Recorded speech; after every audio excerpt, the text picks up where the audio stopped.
Israel prime minister Benjamin Netanyahu ने दोबारा कहा है कि वो आने वाले दिनों में रफ़ा में ग्राउंड ऑफेंसिव करेंगे। उन्होंने साथ में ये बात भी कही है कि रफ़ा में ऑफेंसिव करने में कुछ समय लग सकता है। पहले जो रफ़ा के सिविलियन हैं उनको निकालना पड़ेगा, तो उन्होंने एक प्लान अप्रूव करेंगे कुछ दिनों में, जिसके तहत जो सिविलियन है उनको सुरक्षित जगह में पहुंचा जाएगा। उसके बाद वो ऑपरेशन शुरू करेंगे। तो रफ़ा की जो पॉपुलेशन है इस समय वो 10 लाख की है, जो कि पूरे गाजा की पॉपुलेशन का हाफ है। लड़ाई शुरू होने के बाद से ही रफ़ा की जो पॉपुलेशन है वो बढ़ने लग गई थी, क्योंकि जो नॉर्थ गाजा का इलाका है वहाँ पर एयर स्ट्राइक हो रही थी। तो नॉर्थ गाजा से लोग भाग के रफ़ा की तरफ जा रहे थे। फिर जो स्ट्राइक थी वो सेंटर गाजा में हुई, सेंटर गाजा के लोग भी भाग के रफ़ा में आए। फिर जो तीसरे स्टेज में स्ट्राइक हुई वो खान यूनिस में हुई, खान यूनिस से भाग के भी लोग रफ़ा में आए। तो रफ़ा की जो पॉपुलेशन है वो इतनी ज़्यादा बढ़ चुकी है कि उस इलाके से लोगों को निकालना बहुत ज़रूरी है, अगर इसराइल यहाँ पर ऑपरेशन करना चाहता है। तो एक सवाल है कि ये लोग कहाँ जाएंगे, क्योंकि जो गाजा के दूसरे इलाके वो टूट फूट गए, वहाँ पर अब घर तबाह हो चुके हैं, तो वहाँ पर इन लोगों को ले जाया नहीं जा सकता है। तो दो संभावना है, एक तो ये है कि जो इसराइल का एक नेगेव डेजर्ट का इलाका पड़ता है साउथर्न इसराइल में, वहाँ पर इन लोगों को ले जाया जा सकता है। दूसरा संभावना ये है कि जो इजिप्ट का रफ़ा वाला इलाका है वहाँ पर भी इन लोगों को ले जाया जा सकता है। हालांकि इजिप्ट इसके लिए तैयार नहीं हो रहा है। तो ये देखना बहुत महत्वपूर्ण होगा कि किस प्रकार से जो इसराइल के प्रधानमंत्री हो उनका जो प्लान होगा उसमें इन लोगों को कहाँ भेजा जाएगा। कोशिश इंटरनेशनल ऑर्गेनाइजेशन कर रही है कि किसी तरीके से इसराइल को रफ़ा में ऑफेंसिव करने से रोका जाए। तो यहाँ पर सीज़ फायर कराने की कोशिशें अमेरिका की तरफ से तेज़ हो गई है। अभी इसराइल के मोसाद के इंटेलिजेंस चीफ कतर पहुँचे थे सीज़ फायर की के ऊपर, और उन्होंने वहाँ पर कतर के डेलीगेशन के साथ बात की थी। तो मीटिंग इनकी पॉजिटिव बताई जा रही है। अभी जो मोसाद के चीफ है वो मीटिंग करने के बाद इसराइल लौट गए, और फिर वो कतर में आएंगे। इसराइली गवर्नमेंट का सलाह लेके वो कतर में पहुंचेंगे और आगे वो उस बात को बढ़ाएंगे।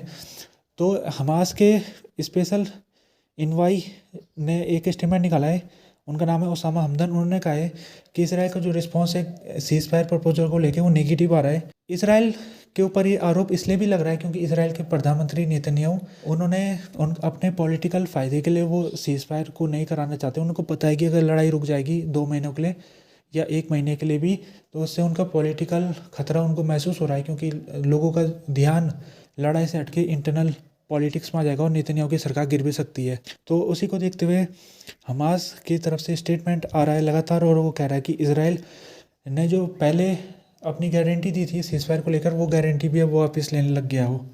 US secretary of state Anthony Blinken ये वेडनेसडे के दिन जद्दे में पहुंच गए, जो कि सऊदी अरेबिया में पड़ता है, और वहाँ के बाद ये इजिप्ट में जाएंगे, फिर ये इसराइल में जाएंगे फ्राइडे के दिन। तो इनकी ये छठी विजिट है अक्टूबर 7 के हमले के बाद से, और इनका कोशिश यहाँ पर ये होगी कि रफ़ा का जो ऑफेंसिव है उसको देखते हुए, ये जो मिडिल ईस्ट का इलाका है वो काफ़ी सेंसिटिव है इस समय, क्योंकि रफ़ा में अगर कुछ ऑफेंसिव बड़ा होता है तो फिर उसका असर मिडिल ईस्ट में पड़ेगा, ये लड़ाई फैल सकती है। तो उसको देखते हुए ये जा रखे और वहाँ पर ये सिक्योरिटी के निरीक्षण करने जा रखे कि क्या क्या इसराइल ने प्रबंध कर रखा है गाजा में, और आने वाले दिनों में अगर ऑफेंसिव होता है तो ये लड़ाई ना फैले, इसके लिए भी ये तैयारी कर रहे हैं। इसराइल ने मंडे के दिन अल शिफा हॉस्पिटल के ऊपर स्ट्राइक किया था और अपनी सेना भेजी थी। वहाँ पर इसराइल की तरफ से कहा गया कि उसने 90 टेररिस्टों को अल शिफा हॉस्पिटल के अंदर मार दिया है, और 300 सस्पेक्ट से पूछताछ कर रहा है। साथ में इसराइल ने 160 सस्पेक्ट को इसराइली जेलों के अंदर भेज दिया, वहाँ उनसे पूछताछ होगी। तो इसराइल ने इस ऑपरेशन को सक्सेसफुल बताया, और उसने कहा जो हमको इंटेलिजेंस मिली थी कि इस हॉस्पिटल का इस्तेमाल हमास कर रहा है, वो इंटेलिजेंस सही साबित हुई। इसराइल ने ये भी कहा है कि हमने जब छापेमारी की इस हॉस्पिटल में तो हमको बहुत सारा हथियार इस हॉस्पिटल के अंदर से मिला था।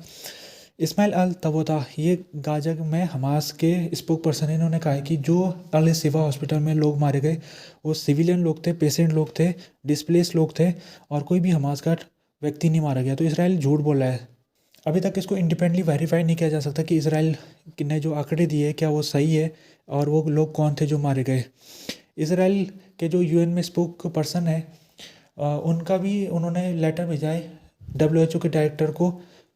लेटर में उन्होंने ये लिखा है कि इसराइल को यहाँ पर पक्की जानकारी थी कि यहाँ पर हमास के फाइटर मौजूद थे, तो हमने उस इंटेलिजेंस के ऊपर काम करते हुए यहाँ पर स्ट्राइक किया। और साथ में उन्होंने ये भी कहा है कि हमने जब यहाँ पर अपनी सेना भेजी तो फायरिंग की शुरुआत हमने नहीं की, बल्कि जो हमास के फाइटर इस हॉस्पिटल के अंदर छुपे हुए थे उन्होंने पहले फायरिंग स्टार्ट की, फिर हमने रिस्पॉन्ड करते हुए उनके ऊपर फायरिंग की। और इन्होंने ये भी आरोप लगाया कि जो यूएन की फैसिलिटीज़ है इस इलाके में, जो हॉस्पिटल है, वहाँ पर लगातार हमास के फाइटर छुपे रहते हैं और वहाँ पर वो सिविलियन को एज ए प्रोटेक्टिव लेयर अपने के लिए बना के रखते हैं ताकि उनको पकड़ा ना जा सके।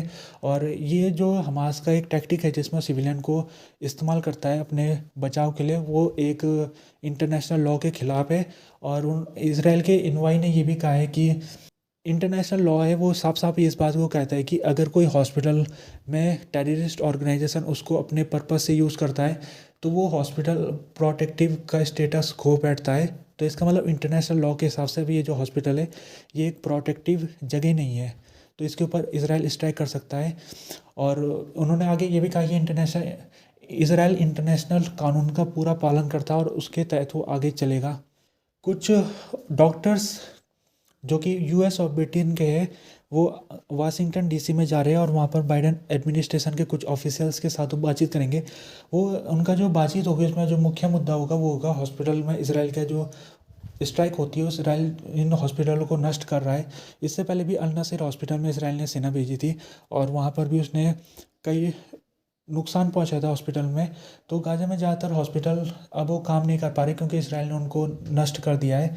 तो ये जो डॉक्टर्स है ये इनका आरोप ये है कि इसराइल जानबूझ के हॉस्पिटल को निशाना बना रहा है। अगर उसको हमास को मारना ही है तो वो हॉस्पिटल की मशीनों को क्यों तोड़ फोड़ कर रहा है, तो ये इनका आरोप है। जेरूसलम में कुछ प्रदर्शनकारी प्रदर्शन कर रहे थे और उन्होंने उनरवा के ऑफिस के बाहर वो प्रदर्शन कर रहे थे। उनका कहना था कि उनरवा के ऊपर बैन लगना चाहिए क्योंकि उनरवा एक ऐसी ऑर्गेनाइजेशन है जो कि हमास के साथ मिलकर उसने 7 अक्टूबर के दिन अटैक किया था।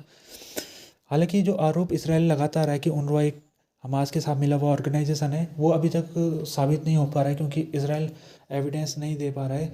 इसके अलावा इसराइली एक शहर है तेल अवीव, वहाँ पर भी कुछ लोगों ने हाईवे को ब्लॉक कर दिया था। उनका कहना यह था कि पहले हॉस्टेजेस को छुड़ाया जाए।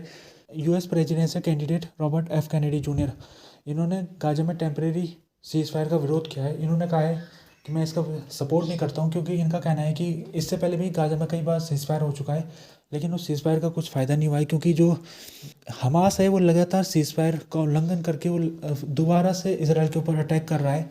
तो अगर हम सीज फायर कर देंगे तो फिर से कुछ साल बाद हमास फिर से इसराइल के ऊपर अटैक करेगा और चीज़ें जैसे कि तैसे बन जाएगी। तो ये रॉबर्ट एफ कैनेडी जूनियर ये इंडिपेंडेंट कैंडिडेट खड़े हो रखे इलेक्शन में और इनको अभी तक 15% सपोर्ट है वोटरों का और इनका जो भी चांसेस है ना के बराबर है चुनने का। लेकिन इसके बावजूद ये इनके पास इतनी पावर है कि ये जो बाइडन और डोनाल्ड ट्रंप दोनों के जो सपोर्ट बेस है उससे काफ़ी वोट अपने के लिए ले सकते हैं।